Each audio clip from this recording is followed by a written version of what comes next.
With Japan and France in political crisis, is the dollar still the least worst bet? The dollar just hit a nearly 7-week low as looming US data revisions raise fears that the US job market's weaker than it looked. With the economy at potential turning point, some investors are moving away from the greenback. But with political gridlock in Japan and France, where is the safe bet now? Jane Foley is head of FX strategy at Rabobank. So Jane, US job growth through to March is expected to be revised down sharply.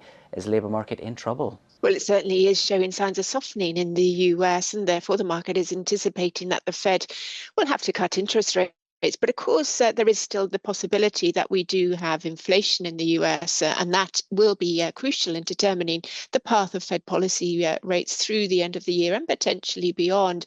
But like you say, if you were going to sell the dollar right now on the back of those concerns, the question is, what are you going to buy? Because certainly the euro, the yen, and sterling all have their shares of concerns right now. Well, let's talk about that crucial inflation report due on Thursday. How will the dollar react to a hotter than expected number? Well, certainly we would potentially have a knee-jerk reaction in either way. But, the breakdown for these numbers are going to be really crucial. What the market really needs to learn right now is what is the impact of the tariffs that we've seen?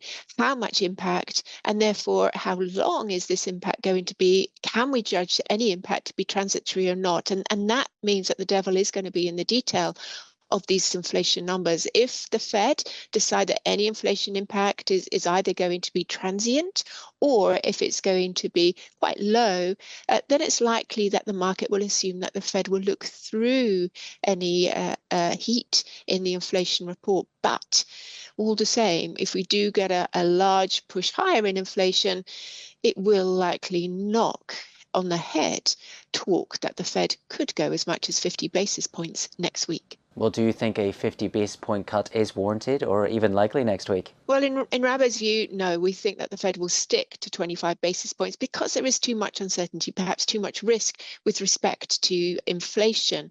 There is the view out there that the Fed could go by 50 basis points. A slowdown in the labour market could warrant that.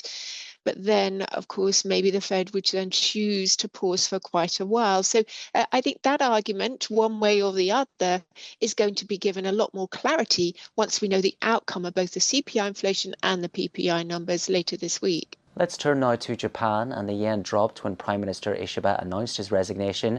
So has the yen now lost its appeal as a safe haven currency? Well, I don't think it has lost its appeal. Whether or not it's the best safe haven is another question. But when we look at the huge amount of savers within Japan, the huge current account surpluses that it's been running for years, then it will, I think, always retain a safe haven bid.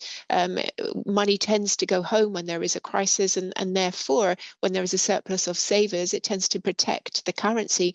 That said, we have seen volatility in the currency over the political turmoil. I think what the market needs to know is whether or not the Bank of Japan can continue to hike interest rates despite the uncertainty.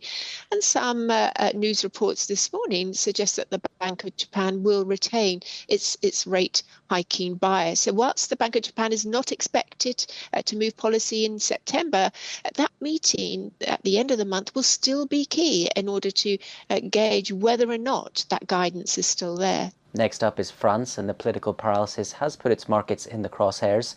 Is this a serious worry for the euro? Well, not yet. I mean, that's got to be said. I mean, in fact, if you look through the bond market in France, yes, we see those spreads widening. Is the contagion? No. And I think we would have to see contagion in the bond market to really start to worry about the fate of the euro.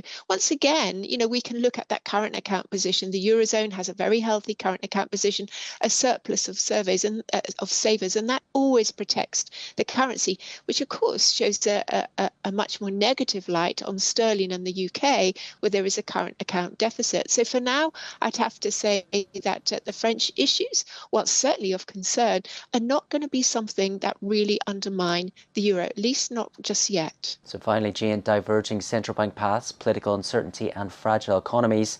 Where are you suggesting investors put their money? Well, once again, we come back to the US dollar, because if we look at the US in isolation, if we consider, oh, yes, the Fed is on an easier path, we might therefore determine that, well, we should be selling the dollar. But once we begin to look at the issues in other parts of the world, well, maybe the dollar doesn't seem such a bad place after all.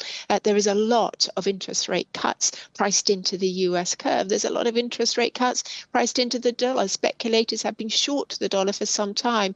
So if we assume that maybe the Fed only does a 25 basis points move this week, I think there could be even some room for a little bit of short covering in the US dollar. That was Jane Foley from Rabobank. Don't forget, you can watch more videos on Reuters.com.